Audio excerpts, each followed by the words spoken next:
गुप्ता जी का एक बार हम आप सब की ओर से बहुत बहुत अभिनंदन करते हैं। वह हमारे बीच में है। मैं उनको यहाँ आमंत्रित भी करता हूँ अपना उद्बोधन देने के लिए, आपको मार्गदर्शन देने के लिए। और ये उन्हीं के भारत की पहचान धर्मपाल जी की दृष्टि में उनके जो लेख हैं उनको भी ये मेरे लिए बहुत प्यार से लेकर के आए हैं। और महात्मा गांधी का एक पुनरावलोकन, मैंने कहा ये बहुत अच्छे लेखक भी हैं और वो सब कुछ होने से पहले मैंने कहा ना एक दैवी शक्ति से अनुप्राणित हैं और जो है दायरों से परे। मैं एक बार इनके इस उपहार के लिए भी ये ज्ञान उपहार लेकर के आए हमारे लिए। एक बार पुनः इनका पूरे पतंजलि योगपीठ परिवार की ओर से अभिनंदन करता हूं और श्री पवन गुप्ता जी को मैं आज के इस उद्बोधन के लिए आमंत्रित करता हूं।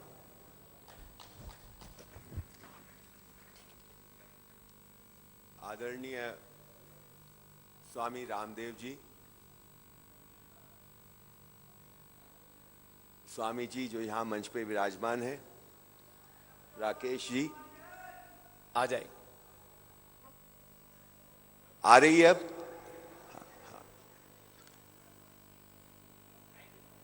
मैं स्वामी जी का अभिनंदन करते हुए अपनी बात रखता हूं। मैं दरअसल ऐसा कोई वक्ता नहीं हूं जो इतने बड़े समूह को संबोधन करे और मुझे ज्यादा सहज ये लगता है कि मैं अपनी बात करूं, मेरे अनुभव आपके साथ बांटूं। कुछ करीब 23 साल पहले मैं टेरी गढ़वाल के गांव में मैंने काम करना शुरू किया। लोगों के कहने पर ऐसे गांव थे जहां स्कूल नहीं थे और वहां के लोग चाहते थे, वो ये मानते थे कि मैं ये पैंट कमीज पहनने वाला आदमी, एक छोटी गाड़ी भी थी, तो ऐसे आदमी को देख करके मानते हैं कि ये पढ़ा लिखा होगा। तो ये मानते हुए उन्होंने मुझे कहा कि भाई एक स्कूल चला लीजिए हमारे गांव में, यहां स्कूल नहीं है, बच्चे को पढ़ने के लिए बहुत दिक्कत होती है। हम भी ये मानते थे कि पढ़ाई लिखाई का मतलब ABC का 1 2 3 से ज्यादा क्या होता है, स्कूली किताबें। तो हमने कहा ठीक है तो कर ही देंगे। तो हम लोगों ने शुरू किया। करीब साल भर में जब वहां की बूढ़ी महिलाओं से हमारी मित्रता हुई, शुरू शुरू में तो अच्छी अच्छी बातें होती है ना, मन की बात होने में टाइम लगता है, सहजता आने में समय लगता है। तो गांव का आदमी हमको मूर्ख समझता था और हम उनको समझते थे कि अनपढ़ हैं। तो दोनों औपचारिकता में बातें करते थे, ऊपर ऊपर की। साल 1.5 साल में जब मित्रता हुई सचमुच में, तब उन्होंने हमको कहना शुरू किया, बड़ी महिलाओं ने, बूढ़ी महिलाओं ने, कि तुम हमारे बच्चों को बर्बाद कर रहे हो, ये पढ़ा लिखा कर तुम हमारे बच्चों को बर्बाद कर रहे हो। फिर उन्होंने दूसरी बात कही, तुम गांव में काम करने आए हो और गांव वाला पढ़ करके शहर के लिए फिट होता है और शहर वाला पढ़ करके विदेश के लिए फिट होता है, और तुम बोलते हो कि तुम गांव के लिए काम कर रहे हो, गांव को तो तुम उजाड़ रहे हो। ये पढ़ा लिखा न घर का रहता है न घाट का रहता है। तुम पता नहीं स्कूल में क्या करते हो। ये लड़का दिन भर जो अपने को पढ़ा लिखा समझता है वो पैंट में हाथ डाल के घूमता है और हमको सोचता है कि हम पिछड़े हैं जो उसको रोटी खिलाते हैं और खुद कुछ काम नहीं करना चाहता। और ये लड़की जिसको तुम पढ़ाते हो ये नेल पॉलिश लगाना सीख जाती है, अब इससे गोबर में हाथ नहीं डलते।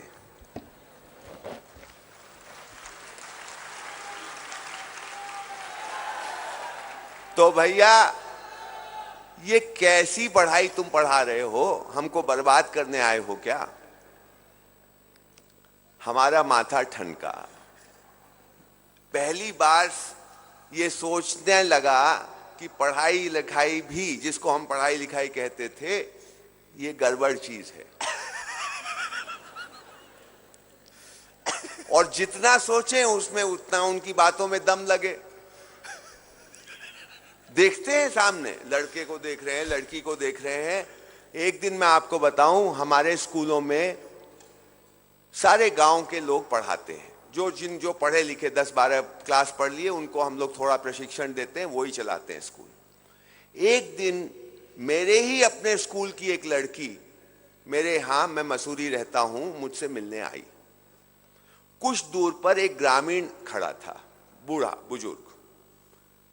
मैं ये तो जान गया कि ये इनके साथ आया है, तो मैंने बोला भैया कौन है, जरा बुला लो, इनको भी बैठा लो। नहीं नहीं सर, कोई बात नहीं, वो खड़े हैं, कोई बात नहीं। 1-2 बार मैंने कहा, फिर मैं बोला छोड़ो। बाद में मुझे पता चला वो उसके पिताजी थे। मेरे आंखों में आंसू आ गए कि वो ये बोल नहीं पाई मुझे कि ये मेरे पिताजी हैं। शर्म आ रही थी उसको। पिछड़े हैं, पढ़े लिखे नहीं हैं, दूसरी तरह के कपड़े पहने हुए हैं।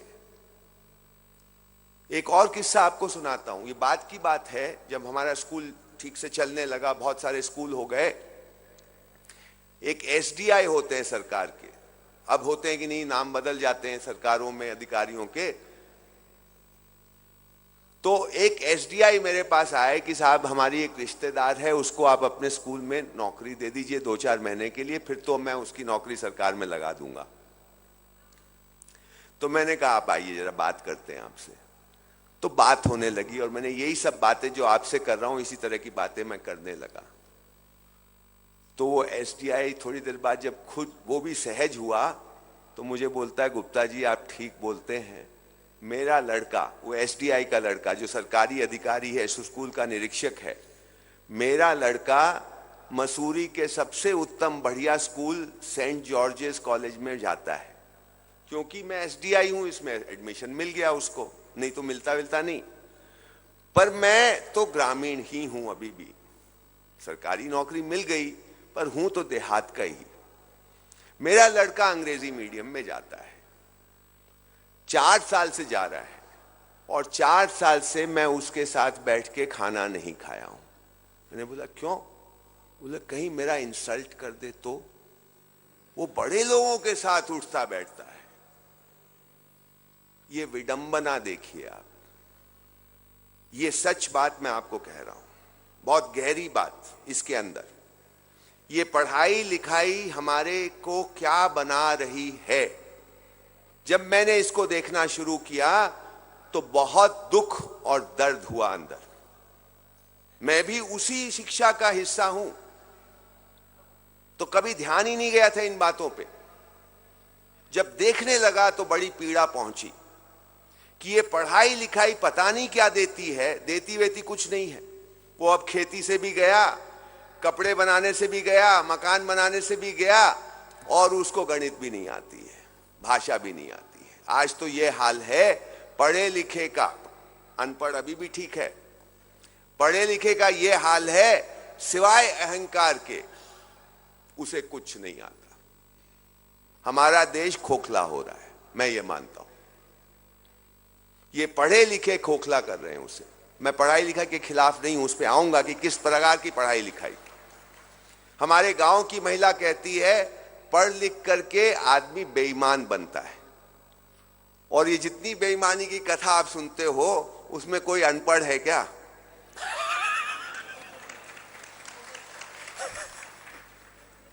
जो जितना ज्यादा दिग्गज वो उतना ज्यादा पढ़ा लिखा उतना बड़ा चोर। देखना ये बात क्यों ऐसा है। तो अब तो भैया मैं फर्क करने लगा हूं। एक साक्षरता अलग चीज है और शिक्षा अलग चीज है।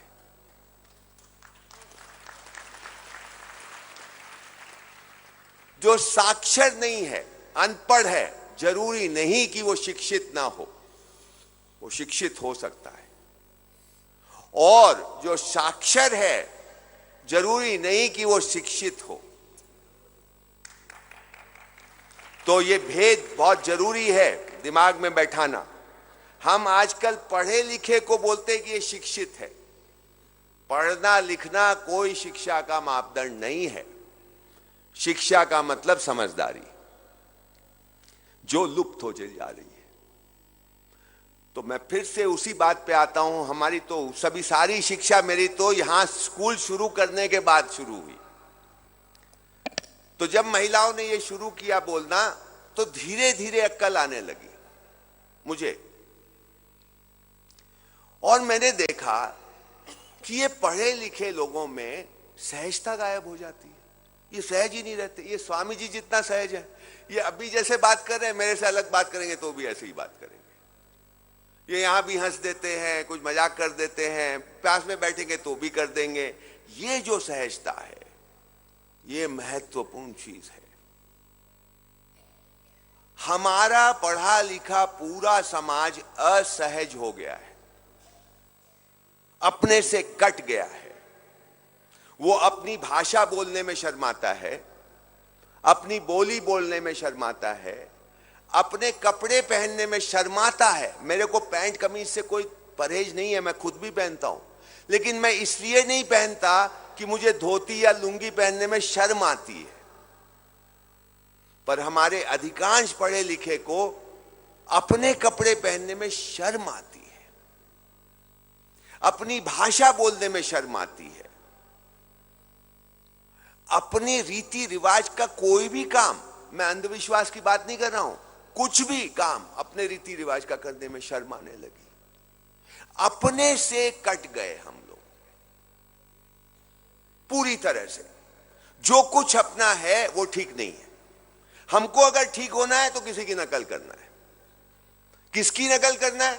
वही जिन्होंने 200 साल राज किया है ना, या उनके पोते पड़पोते।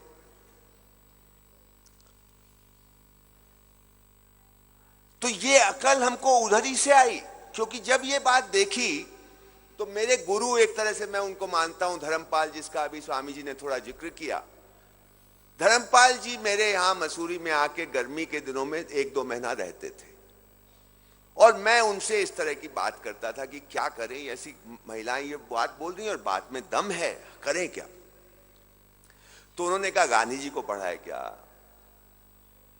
तो हिंदुस्तान का तो हर आदमी मानता है कि हम गांधी जी को जानते हैं, जिससे पूछो सबके पास राय है गांधी जी के बारे में, अपनी भी थी।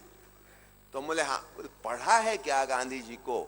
तब सोचना पड़ा। मैंने बोला पढ़ा तो ज्यादा नहीं, उनके बारे में पढ़ा है, उनके बारे में सुना है, उनको नहीं पढ़ा। ये भी तेरा सोचना पड़ा। शुरू में तो बोला हाँ हाँ पढ़ा है, तो मैंने गांधी जी को बहुत कम पढ़ा था, गांधी जी के बारे में जरूर पढ़ा था, और उससे एक राय बना ली और ये मान लिया कि हम गांधी जी को जानते हैं। तो उन्होंने कहा पहले आप महात्मा गांधी, इस देश को समझना हो, यहां के लोगों को समझना हो, तो गांधी जी को पढ़िए। क्या करें? वांग्मय मंगवाइए। तो साहब मैंने गांधी पूरा वांग्मय 100 खंडों का हिंदी और 100 खंडों का अंग्रेजी, ये दोनों मंगाए। 2,500 हजार रुपए में उस समय मिलते थे, अब तो 10,000 दाम हो गए। भारत सरकार छापती है, एक बड़ा अच्छा काम करती है भारत सरकार, उसमें एक काम है। तो उसमें भी गड़बड़ कर दी है अभी इन लोगों ने, लेकिन वो छोड़िए, वो बाद में आएंगे उस पर। तो वो मंगाया। तो धर्मपाल जी बोलते थे हाँ पवन जी, वो 6 फरवरी 1916 को जरा भाषण देखिए तो उठा के। तो साहब वो भाषण देखा। फिर कभी बोलते थे 17 मार्च 1918 वाला देखिए। इस तरह से मेरी लिखाई पढ़ाई गांधी जी के बारे में शुरू हुई, शिक्षा। उसके कुछ लेख इसमें मैंने आदरणीय स्वामी जी को पढ़ने दिए। मेरी आंखें खुली। मैं तो गांधी जी को क्या मानता था, जो आप में से भी बहुत लोग मानते होंगे, एक गाल पे थप्पड़ मारो, दूसरा गाल आगे करो, मजबूरी का नाम महात्मा गांधी। क्या क्या बोला है, क्या क्या बोला है महाराज। और वो आदमी तो आग का गोला है। वो जो आग का गोला है महात्मा गांधी, और कैसा गोला, वो आपको समझ में नहीं आएगा जब तक आप उनको नहीं पढ़ेंगे ठीक से, और ठीक से, ऊपर ऊपर से नहीं, ठीक से। उनके आग का गोला क्यों बोलता हूं, इस पर एक बात आपको बताना चाहता हूं। गांधी जी यहां हिंदुस्तान कब आए बताइए?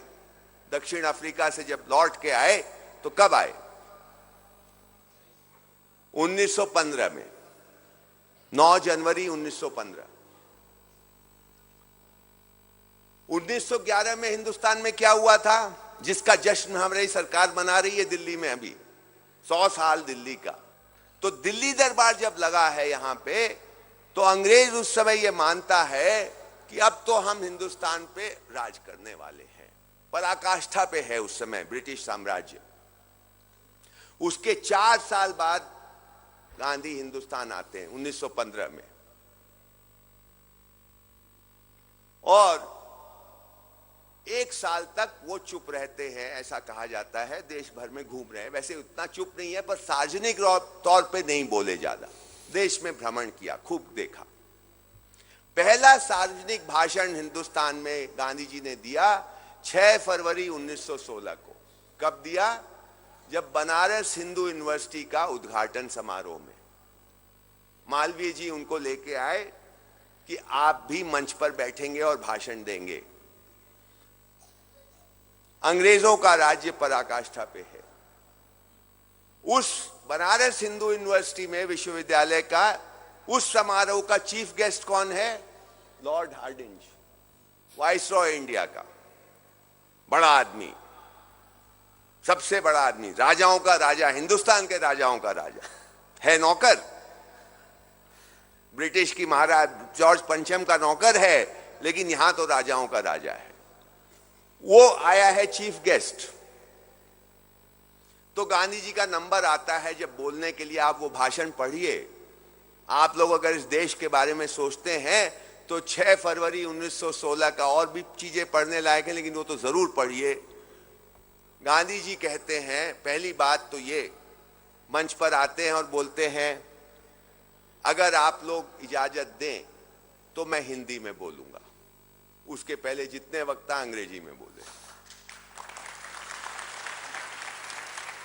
और मैं ये जानता हूं कि आपको इसमें कोई आपत्ति नहीं होगी। ये गांधी जी के शब्द हैं। क्यों? क्योंकि ये जितने भी लोग मेरे पहले बोले, इनकी बात आपको हृदय को छुई नहीं है। ये अपनी भाषा में नहीं बोले। तो वहां जितने विद्यार्थी बैठे थे वो तो एकदम पागल हो गए, वहां जरूर बोलिए। उसके बाद गांधी जी कहते हैं, मैं आज इस सभा में देरी से पहुंचा। उनका स्टाइल देखो आप। मैं आज इस सभा में देरी से पहुंचा, उसके लिए माफी चाहता हूं। मैं समय का बहुत पाबंद हूं, आज मुझे देरी हुई, पर मैं ये वजह बताना चाहता हूं कि देरी क्यों हुई। लॉर्ड हार्डिंज हमारे बीच बैठे हैं, ऐसा बोलते हैं। इनको अपनी जान का खतरा है। तो पूरे बनारस शहर में नाकाबंदी है। मेरी गाड़ी जहां से मैं आ रहा था 10 बार रोकी गई, उसकी तलाशी हुई। इनको अपनी जान का खतरा है। जिस देश में, हमारे देश में शास्त्रों में लिखा गया है कि जिस राजा को अपनी प्रजा से जान का खतरा हो, उसके लिए तो मौत ही बेहतर है। पर लॉर्ड हार्डिंज तो मर भी नहीं सकते बिना उसकी इजाजत लिए। ऐसा खुली सभा में बोलते हैं। लॉर्ड हार्डिंज के बैठे हुए उनके मुंह पर उस समय यह चर्चा है कि अंग्रेजों से हिंदुस्तान का आदमी आंख से आंख, तो क्या बात है, 2 शब्द भी बोलने में उसकी जबान लड़खड़ाती है। उस माहौल में गांधी ये बात बोल रहा है। आज तो आप बोल देंगे, कौन सी बड़ी बात है? उस माहौल में बोलना बड़ी बात है। और उसी ने गांधी को महात्मा बनाया, मैं ऐसा मानता हूं। ये हिम्मत,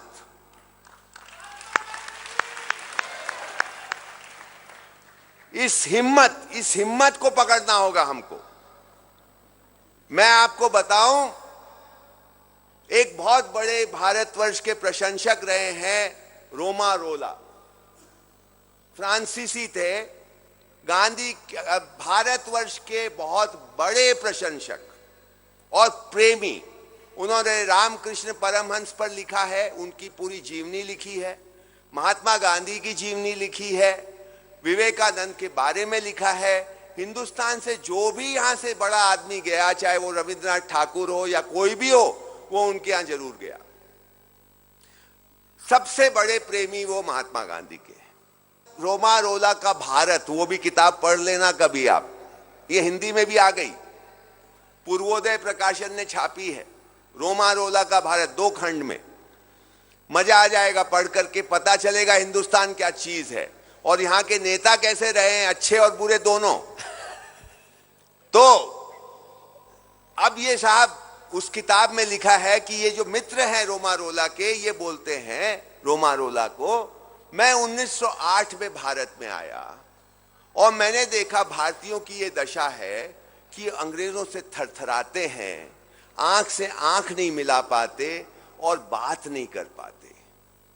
और फिर मैं 1918 में आया 10 साल बाद, और अब वो बोलता है इस आदमी ने क्या जादू कर दिया, इस आदमी ने क्या जादू कर दिया।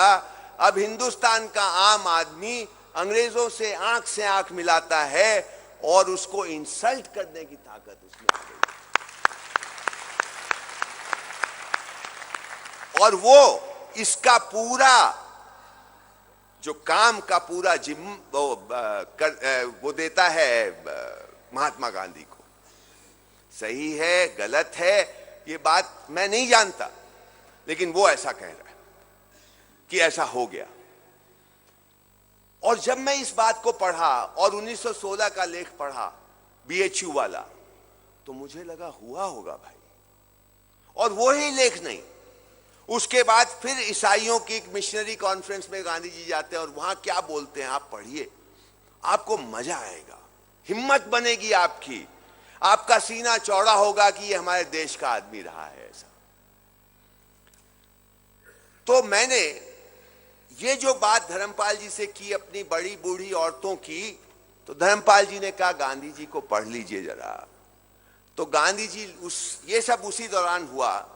एक जगह महात्मा गांधी कहते हैं कि ये शिक्षा ने, जो अंग्रेजों की शिक्षा हमको मिली, उसने एक काम कर दिया, हमारे स्कूल और घर के बीच की दूरी बढ़ा दी। घर में एक बोली, स्कूल में दूसरी बोली, घर में जमीन पे बैठना, स्कूल में टेबल कुर्सी पे बैठना, घर में एक तरह का खाना, स्कूल में दूसरी तरह का खाना, घर में एक तरह के कपड़े, स्कूल में दूसरी तरह के कपड़े। ये जो विच्छेद हो गया घर और स्कूल के बीच में, इससे भारी नुकसान हो गया। इससे हमारे में हीन भावना आ गई, क्योंकि बच्चा जो स्कूल में होता है, अच्छा हो बुरा हो कुछ भी हो, उसको जरा ऊंचा मानता है और घर इस वजह से नीचा हो गया, गांव नीचा हो गया, भाषा नीची हो गई, पहनावा नीचे हो गया, माता पिता नीचे हो, ये हीन भावना मन में ग्रहण कर गई, एक ग्रंथि बन गई, और जैसे ही हीन भावना आती है आप नकलची बन जाते हो। आप किसकी नकल करोगे? जिसको आपने ऊंचा मान लिया, मान लिया, जाना वाना नहीं, मान लिया। आज अंग्रेजी हमारे देश में ऊपर मान ली गई है। भाई है क्या? जैसे हिंदी है वैसे अंग्रेजी है, जैसे भोजपुरी है वैसे अंग्रेजी है। बातचीत करते हैं ना, मेरी बात आप समझेंगे, आपकी बात मैं समझूंगा। इसीलिए तो भाषा बनी है कि हमारे भावों को, विचारों को, जो मेरे भाव विचार हैं वो आप तक पहुंचे, आपके भाव विचार मेरे तक पहुंचे। इसलिए भाषा बनी है। उसलिए लिखते हैं या बोलते हैं, पढ़ते हैं या सुनते हैं। तो बेसिक मुद्दा भाषा का है कि हमारे बात एक दूसरे तक पहुंचे, हमारे अर्थ एक दूसरे तक पहुंचे। अर्थ अलग होता है, शब्द अलग होते हैं। अर्थ भाषातीत है। अर्थ मेरे अंदर है, प्रेम मेरे अंदर है या नफरत मेरे अंदर है, उसको मैं एक शब्द देता हूं भाषा में, चाहे हिंदी में दूं, अंग्रेजी में दूं, बंगला में दूं, तमिल में दूं, तेलुगु में दूं। जो भाव मेरे अंदर है उसकी कोई भाषा नहीं होती, वो तो अर्थ है। तो इस अर्थ को व्यक्त करता हूं भाषा में, तो भाषा तो सब बहनें हैं भाई, ऊंची नीची कैसे हो गई? और जब बंगाली और तमिल जब मिलते हैं तो उनको न बंगाली ऊपर लगती है न तमिल ऊपर लगती है, लेकिन जैसे ही अंग्रेजी आ जाती है ये सब नीचे बैठ जाती है, कुछ पता नहीं क्या हो जाता है। तो मैंने फिर एक खोज की, एक अनुसंधान किया कि जितनी अपनी किताबें हैं जो स्कूलों में पढ़ाई जाती हैं उनका विश्लेषण किया। कौन कौन सी किताबें? तमिलनाडु बोर्ड से शुरू किया, यूपी बोर्ड को देखा, उत्तराखंड बोर्ड को देखा, ये जो आरएसएस वाले स्कूलों में पढ़ाई जाती है उन स्कूलों की किताबों को भी देखा, फिर जो आईसीएसई जो अंग्रेजी मीडियम स्कूलों में पढ़ाई जाती है उसको भी देखा, और सीबीएसई की किताबों को भी देखा। और मैं आपको बताऊं, ऊपर ऊपर से फर्क है, अंदर में जो मूल्य है एक जैसे हैं। एक होता है निरपेक्ष आत्मविश्वास और एक होता है सापेक्ष आत्मविश्वास। सापेक्ष आत्मविश्वास कैसा है? जो डगमग करे।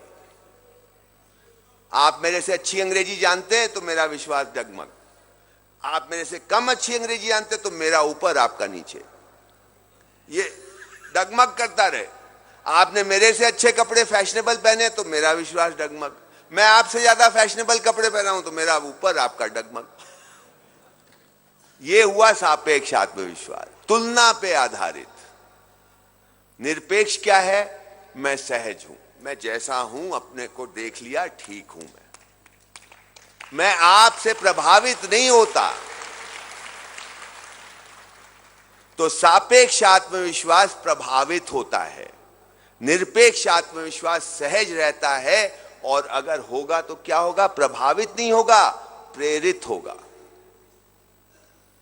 मैं स्वामी जी से प्रेरित हो सकता हूं तो नकल नहीं करूंगा इनकी। प्रेरणा में नकल नहीं भाई, प्रेरणा तो कोई ऐसे गुण की होती है जिसको आप अपने अंदर बैठाओगे और फिर वो फैलेगा आपके हिसाब से। हिम्मत की नकल क्या करोगे? हिम्मत तो लानी पड़ेगी ना। स्टाइल की नकल कर सकते हो, स्वामी जी जैसे हंसते हो वैसे हंस सकते हो, पर वो जो प्रसन्नता की नकल कैसे करोगे भाई मेरे? वो प्रेरणा है। तो हमारी शिक्षा प्रभावित कर रही है, हमारी शिक्षा प्रेरित नहीं कर रही। ये चीजें हमको धर्मपाल और गांधी से समझ आई, और उसके बाद हमने अपनी शिक्षा को बदलना शुरू किया कि क्या करें। तो हमने स्थानीयता को लाया, क्योंकि एक बात और जो स्वामी जी भी बोल रहे थे और मैं उससे पूरी तरह सहमत हूं कि आपको अपने विगत से जोड़ाव करना पड़ेगा। विगत से, इतिहास से, अपने पुराने से आप अपने आप को जोड़ नहीं पाओगे तो आप कहीं के नहीं रहने वाले, आप बिन पैंदी के लोटे जैसे हो रहोगे। और इसके लिए आपको कहीं ना कहीं अपने को समझने का प्रयास करना पड़ेगा। आपसे कहना चाहता हूं, थोड़ा गंभीर बात है। आजकल आप कहीं भी जाइए, एक शब्द बच्चे बच्चे की जुबान पर है, वो है विकास। जो अपने को पिछड़ा मानते हैं वो बोलते हैं हमारा विकास नहीं हुआ, विकास चाहिए, विकास चाहिए, जहां जाओ विकास। आपको पता है ये शब्द कितना पुराना है? मेरे को पढ़ने लिखने का थोड़ा शौक है, अब पढ़ लिख कर बर्बाद हो गए, अब एक ही काम कर सकते हैं, पढ़ लिख सकते हैं और कुछ। तो मैंने एक बार कहीं पढ़ा कि विकास शब्द, डेवलपमेंट का शब्द पहली मर्तबा 1949, बहुत पुरानी बात नहीं है, आजादी के बाद की बात है, 1949 में अमेरिकी राष्ट्रपति एक हुआ ट्रूमैन करके, हैरी ट्रूमैन ने लिया। इस सेंस में उसने ये पहली बार ये घोषणा की कि हम विकसित राष्ट्र हैं और ये सब अविकसित राष्ट्र हैं। उसके पहले विकास शब्द का इस प्रकार उपयोग ही नहीं हुआ। मुझे अजीब लगा।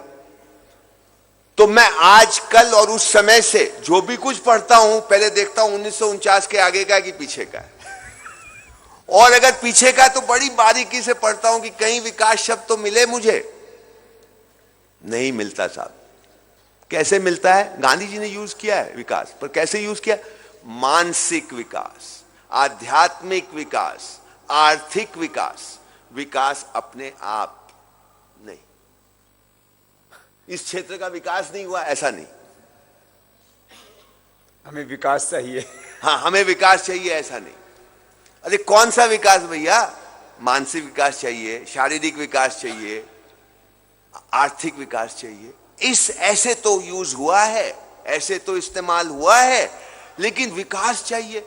एक विकास के चिड़िया है। क्या है विकास का मतलब? ये जो अर्थ है ये बहुत पुराना नहीं है, इस पे मैं आपका ध्यान दिलाना चाह रहा हूं। कितने साल? 60-62 साल पुराना शब्द है। अमेरिका में यूज हुआ और आज हमारे गांव के बच्चे बच्चे की जबान पे आ गया। ये होती है शब्द की ताकत, और शब्द के मार्फत दिमाग को बदल देना।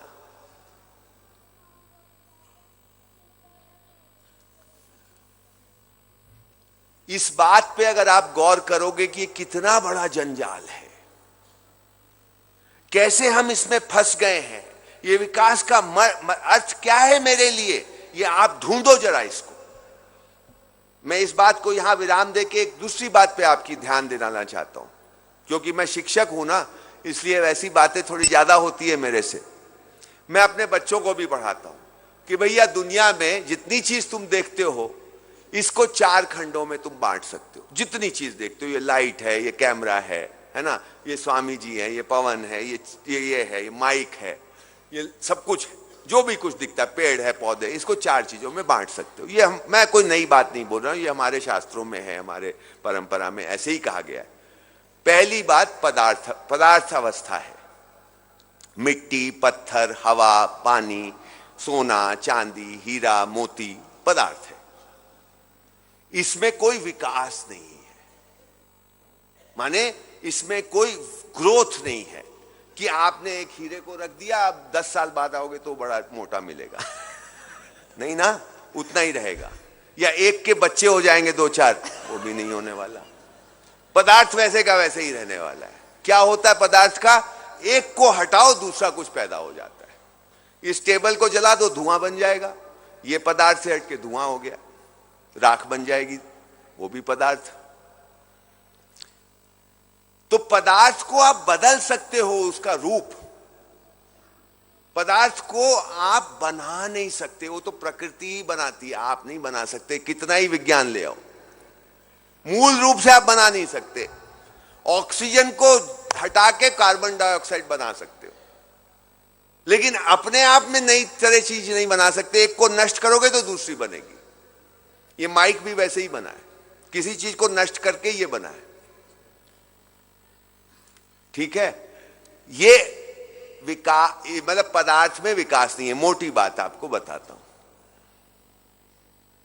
दूसरी बात मैं बच्चों को बताता हूं, ये जितना कुछ तुम देख रहे हो, कंप्यूटर है, कैमरा है, ये चिप है जिसकी बहुत गुणगान हो रहे हैं, ये मोबाइल फोन है, ये क्या है भैया? कहां से बना है? थोड़ा सा खोजते खोजते वो इस बात पे पहुंच जाते हैं, सब पदार्थ से बना है। प्लास्टिक क्या चीज से बना? पेट्रोल को नष्ट करके प्लास्टिक बना। और ये फोन क्या चीज है? ये प्लास्टिक और लोहा है, पदार्थ ही है। कंप्यूटर क्या है? पदार्थ ही है। तो जिसको आप विकास विकास बोल रहे हो, वो पदार्थावस्था ही है। ये सारा विकास, सड़क हो, मकान हो, जो भी कुछ हो, ये सब विकास सारा का सारा पदार्थावस्था पे आधारित है, जिसमें विकास ही नहीं है भैया। उसके बच्चे नहीं पैदा होते, वो छोटे से बड़ा नहीं होता। एक को मारो दूसरा पैदा होगा,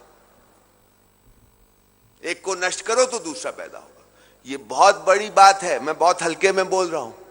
ये कितना भ्रम फैलता है शब्दों से। विकास, कैसे होगा विकास? इसको नष्ट करोगे तो दूसरा बनेगा। एक बात ये समझ में आ जाए ठीक से सबको। दूसरी अवस्था कौन सी है पूरे अस्तित्व में? पेड़ पौधे, जिसको हमारे यहां प्राणावस्था कहा गया है। स्वामी जी उसके मास्टर हैं, प्राण के। ले सांस लेना, सांस छोड़ना। तो सारे प्राणावस्था, सांस लेती है, सांस छोड़ती है, उसमें विकास है। छोटा पौधा बड़ा पेड़ बन जाता है, एक पेड़ के 1000 पेड़ बन जाते हैं। देखिए पते की बात, जहां प्राण है वहां विकास है, और जहां विकास है वहां 1 के 1000 या 1 के 100 और छोटे से बड़ा। हमारा शरीर भी वैसा ही है, उसमें विकास है। तीसरी अवस्था कौन सी? पशु पक्षी।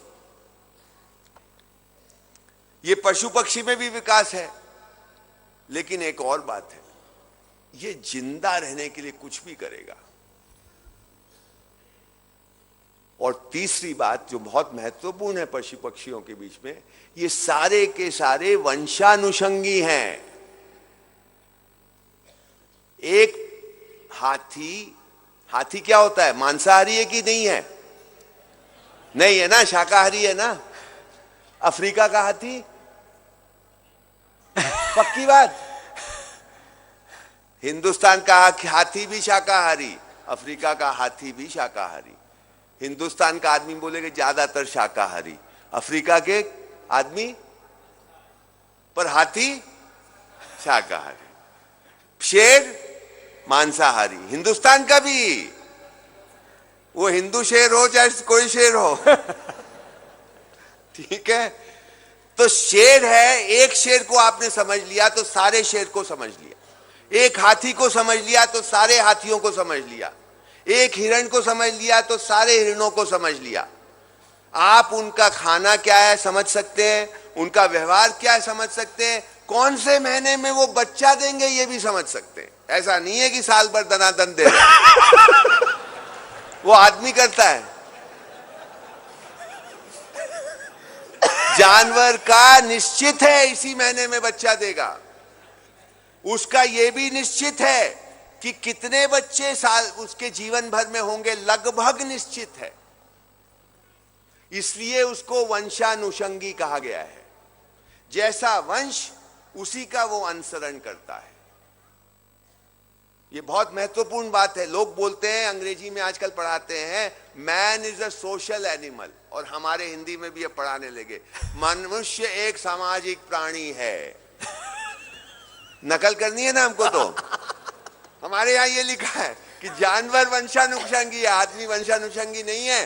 वो नहीं पढ़ाएंगे, वो किसी डार्विन ने लिख दिया, वो हम पढ़ा रहे हैं। तो ये देख लीजिए, बहुत अपने छोटे बच्चे को भी समझा सकते हैं, बड़े को भी बता सकते हैं। किसी को बहुत कम को पता है ये बात कि जानवर देख सकता है, हाँ ठीक बात है। जब तक जानवर को आप पालतू बना के बिगाड़ नहीं दोगे तब तक वो वंशानुषंगी है।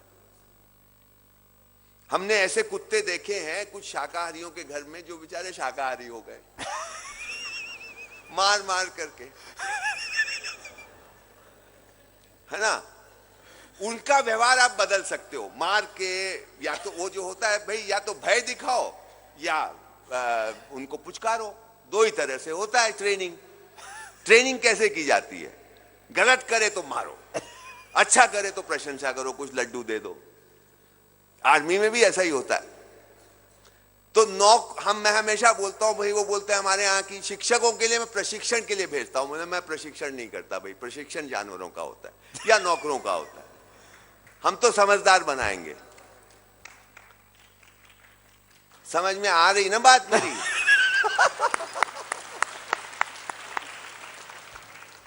ठीक है, तो जानवरों का प्रशिक्षण करके आप उनका व्यवहार बदल सकते हो, परंतु अगर आप बीच में हस्तक्षेप ना करो तो वो वंशानुषंगी है।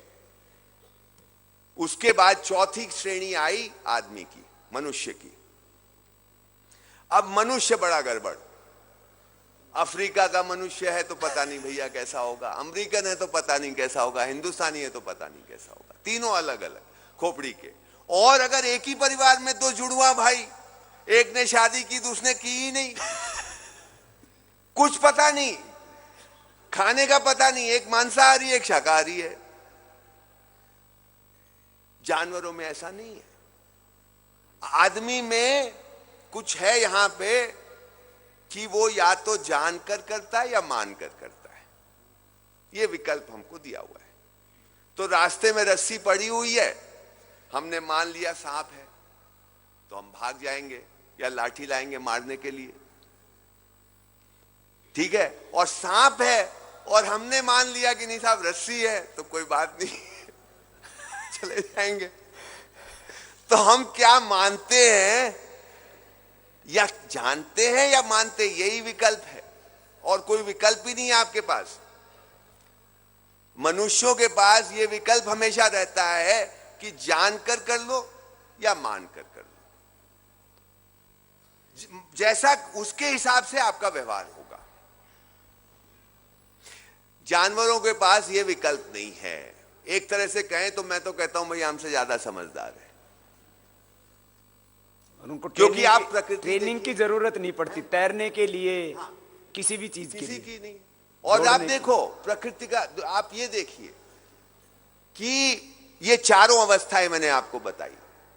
अब पेड़ पौधे, पहली अवस्था थी पदार्थ अवस्था, दूसरी अवस्था थी प्राणावस्था, तीसरी अवस्था थी जीव पशु पक्षी जिनको वो, और चौथी अवस्था मनुष्य वाली, ज्ञानावस्था कहा जाता है मनुष्य वाले को, उसको जीवावस्था कहा जाता है। खैर, अगर पदार्थावस्था ना हो तो क्या पेड़ पौधे होंगे? क्या बताओ आप? नहीं होंगे ना। मिट्टी नहीं होगी, हवा नहीं होगी, पानी नहीं होगी, पेड़ पौधे कैसे होंगे? तो पूरी की पूरी प्राणावस्था पूरी तरह से पदार्थावस्था पे निर्भर है। उसके बिना वो चल नहीं सकती, हो ही नहीं सकती। परंतु उल्टा रिश्ता क्या है? प्राणावस्था पदार्थावस्था को क्या करती है? शोषण करती है या पोषित करती है? पेड़ से पत्ता गिरता है, मिट्टी को पोषित करता है या शोषित करता है? पोषित करता है, शोषण नहीं करता। पेड़ जमीन में लगा हुआ है, जमीन का शोषण नहीं करता, उसको और समृद्ध करता है, हवा को समृद्ध करता है, पानी को समृद्ध करता है, उस पर निर्भर है, परंतु उसका शोषण नहीं कर रहा, उसको और समृद्ध कर रहा है। हवा पानी मिट्टी पेड़ पे निर्भर नहीं है, पर उससे पोषित होती रहती है।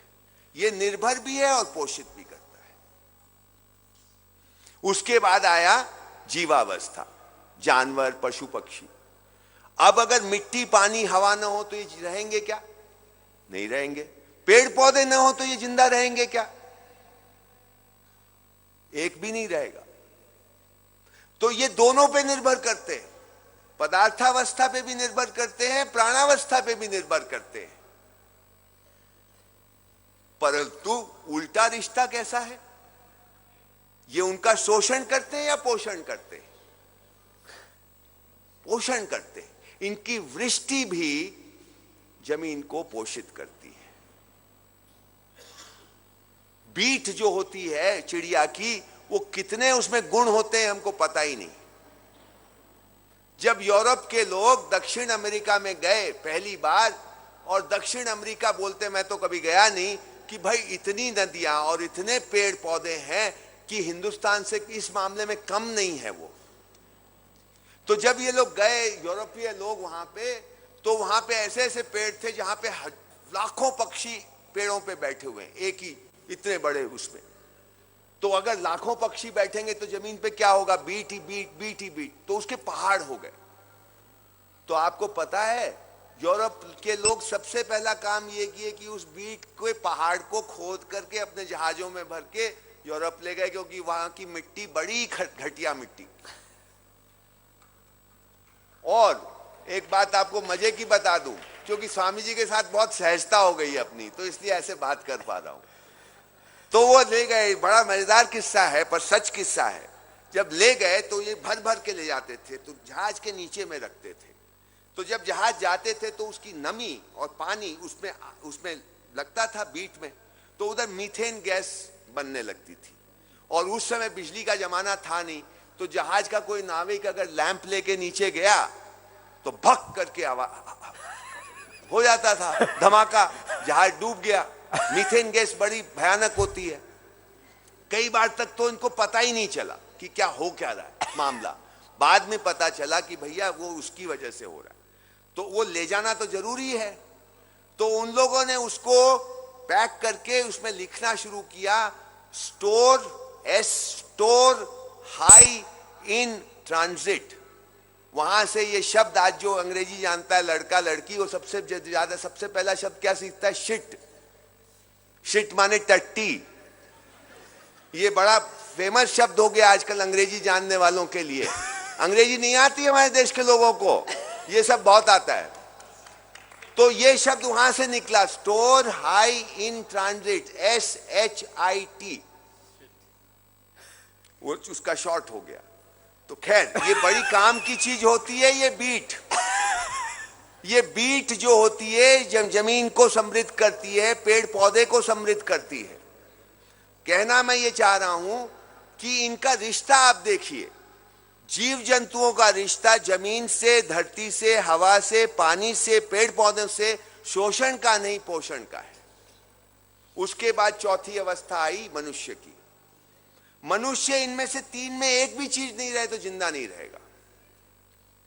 अगर मधुमक्खी दुनिया में से खत्म हो जाए, अगर तितलियां दुनिया से खत्म हो जाए, तो हम सब मर जाएंगे, क्योंकि सारे पेड़ पौधे की जो प्रजनन क्षमता है वो ही खत्म हो जाएगी। उनकी वजह से होता है और हम उन पे निर्भर हैं। तो हम इन सब चीजों पे निर्भर हैं, पर हम इनको दे क्या रहे हैं? इनको पोषित कर रहे हैं कि शोषित कर रहे हैं? शोषित कर रहे हैं, और अपने को सबसे ज्यादा समझदार मानते हैं। ये जो शोषण हो रहा है, ये पिछले 300-400 साल में सबसे ज्यादा बढ़ा है। उसके पहले शोषण नहीं हो रहा है। हमारा देश तो पेड़ को भी पूजता था, गाय को भी पूजता था, जानवरों को भी पूजता था, पहाड़ को भी पूजता था, नदी को भी पूजता था। ऐसी संस्कृति थी। पूजने का मतलब है कृतज्ञ है भैया तुम्हारे। आज हम इन सब का शोषण कर रहे हैं। ये इसी को अगर एक नाम दूं, विकास, यही विकास है।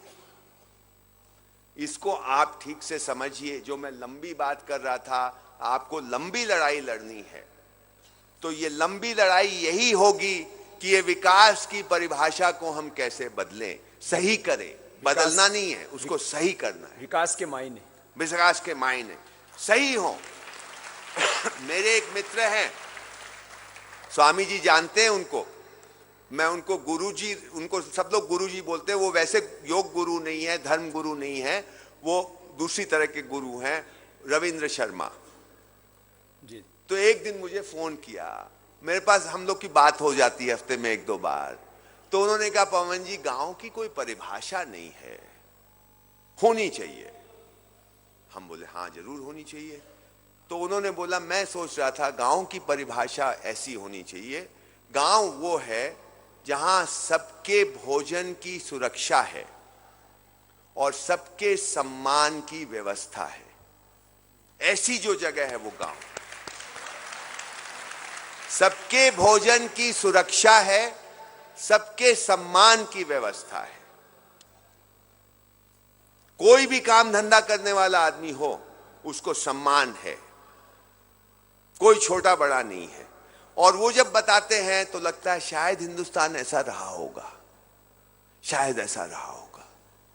ये जो 200 साल का इतिहास है ना हिंदुस्तान का, जिसको जमींदारी इतिहास कहिए आप, अगर इस इतिहास को कोई अलग कर दे, ठीक से हमको समझा पाए कि उसके पहले की व्यवस्थाएं हिंदुस्तान की कैसी है और जमींदारी प्रथा आने के बाद की व्यवस्थाओं में क्या परिवर्तन हो गया, इसको ठीक से समझ में आए, तो हमको अपने अतीत से शर्म नहीं आएगी, गौरव आएगा। और मैं 2000 साल वाले पुराने अतीत की बात नहीं कर रहा हूं, मैं गौतम बुद्ध और महावीर की बात नहीं कर रहा हूं, मैं अपने ऋषि मुनियों की बात नहीं, उन पे मेरे को गौरव है, जरूर है।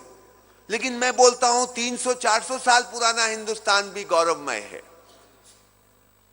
200 साल में सड़ांध आई है इस देश में।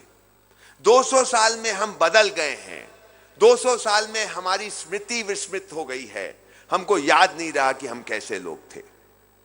तो हमको वैसा गांव फिर से, स्वामी जी पूछ रहे थे कैसा विकास चाहिए, कैसा होना चाहिए, तो मैं कहूंगा ऐसा विकास जो हिंदुस्तान का रहा है, कुछ नई बात नहीं है। हर एक को खाने की सुरक्षा, भोजन की सुरक्षा, हर आदमी को पीने के लिए स्वच्छ पानी और हर आदमी को सम्मान,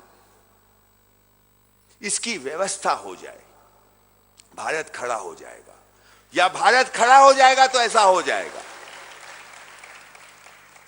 इसका हमको सपना लेना चाहिए। इसमें बहुत कुछ बदलेगा, बहुत कुछ हमको बदलना पड़ेगा, हमारी आदतों को बदलना पड़ेगा, मेरे जैसे आदमी को बदलना पड़ेगा, आपको बदलना पड़ेगा। हम कोई भी शुद्ध बुद्ध नहीं है, 2-4 लोग होंगे, उससे घबराना नहीं। मैं भी मोबाइल फोन यूज करता हूं, लेकिन मेरे कई गुरु हैं। एक बौद्ध परंपरा के सैमडोंग रिम्पोचे हैं, मैं कभी स्वामी जी को उनसे मिलाना चाहूंगा। प्रधानमंत्री थे तिब्बती सरकार के, हाल में वो उन्होंने रेजिग्नेशन दे दिया। मिले हैं मुझसे, वहां मिले धर्मशाला में। हाँ, तो कभी आपकी चर्चा होनी चाहिए उनसे, अच्छी, बहुत विद्वान, वेदों के प्रति भी उनका। हाँ, तो वो बोलते हैं कि ये सब को यूज करना है, कोई बड़ी बात नहीं है, पर ये सोच के यूज करो कि कोई दिन छोड़ना भी पड़ेगा, छोड़ देंगे। ये इसको बहुत बड़ा मुद्दा मत बनाओ, इससे ग्लानि मत लाओ कि हम तो इसको यूज कर रहे हैं और हम बात कर रहे हैं कुछ और। जब छोड़ना होगा छोड़ देंगे, क्योंकि अभी तो हम फंसे हैं, ये व्यवस्था हमको फंसा रही है हर चीज में। हमको ऐसा बना दिया है जिसमें चलता नहीं काम। हमारे को ऐसा बना दिया कि मैं शुद्ध खाना खाना चाहूं तो स्वामी जी जब दुकान खोलेंगे तब देखा जाएगा, अभी तो नहीं मिलता मुझे शुद्ध खाना। मैं तो चाहता हूं भैया मुझे बिना फर्टिलाइजर और बिना पेस्टिसाइड का आटा मिल जाए। कहां से लाऊं? गांव मैं तो ले आता हूं, मैं गांव में जाकर ले आता हूं, लेकिन सब कहां से लाए? शहर में रहने वाला कहां से लाए? मुझे शुद्ध दूध ये चाहिए, सरसों का तेल चाहिए, कहां से लाऊं? तो चाह करके भी व्यवस्था ऐसी हो गई कि हम चाह करके भी अच्छा जीवन, सुंदर जीवन, स्वच्छ जीवन नहीं जी सकते। इसका मतलब ये नहीं है कि हम उसको जस्टिफाई करने लगे। छोड़ेंगे, जब जरूरत होगी हम छोड़ देंगे, लेकिन हम इसका विरोध भी करेंगे। इसमें दोगलापन नहीं है मेरे भाई, आपको पहचानना होगा। दोगलापन अलग है, मजबूरी अलग है। ये बेईमानी की बात होती है, भ्रष्टाचार की बात होती है तो बोलते हैं कि आप में से बैठे हुए भी तो लोग घूस देते होंगे, ऐसा कहा जाता है। मैं बोलता हूं 2 प्रकार का भ्रष्टाचार है। एक भ्रष्टाचार वो है जो मैं शोषण करके कमाता हूं, लाखों करोड़ों अरबों, और अब तो पता नहीं कितनी गिनतियां गिना रहे थे, अभी ये स्वामी जी गिना रहे थे, वो गिनती भी नहीं आती, वो मैं शोषण करके करता हूं। दूसरा भ्रष्टाचार, भैया बिजली दे दो, भैया पानी दे दो, लो 200 रुपए ले लो। ये दोनों भ्रष्टाचार एक जैसे नहीं है। एक मजबूरी में कर रहा है, एक मजबूरी में कर रहा है, उसको क्या करे, वो पहले से ही पिसा हुआ है। पॉकेट में 10,000 रुपए है तो भी पिसा हुआ है, 10 लाख है तो भी पिसा हुआ है, 200 है तो भी पिसा हुआ है। ये दोनों भ्रष्टाचार में भेद करिए। मैं इसको सही नहीं ठहरा रहा हूं, आप मेरी बात को गलत मत ले लेना, मैं इसको सही नहीं ठहरा रहा हूं, पर ये मजबूरी का भ्रष्टाचार और उस भ्रष्टाचार में भेद है। ये सही है ऐसा मैं नहीं कह रहा हूं। उसी तरह से हमको बारीक बारीक भेद करके इस देश को धीरे धीरे खड़ा करना है, दृष्टि ठीक रखनी है। कुछ गलतियां भी होंगी, होने दो, कुछ जानबूझ के गलतियां होंगी, कुछ बिना अनजाने में गलतियां होंगी, रहने दो। दृष्टि ठीक रहे, हमारी दृष्टि ठीक रहे और हमारी विफलताओं से हम परेशान ना हो। विफलताएं भी आएंगी। मैं 23 साल में बहुत बार विफल हुआ हूं मेरे भाई। ये शिक्षा का काम करते करते मैंने सैकड़ों प्रयोग किए हैं, उसमें से 20-25% प्रयोग सफल हुए हैं, बाकी विफल हुए हैं। धोखा भी हुआ, गड़बड़ भी हुई, सब कुछ हुआ, लेकिन फिर भी क्योंकि दृष्टि मुझे लगता है मेरी साफ है, उसी से मुझे ऊर्जा मिलती है।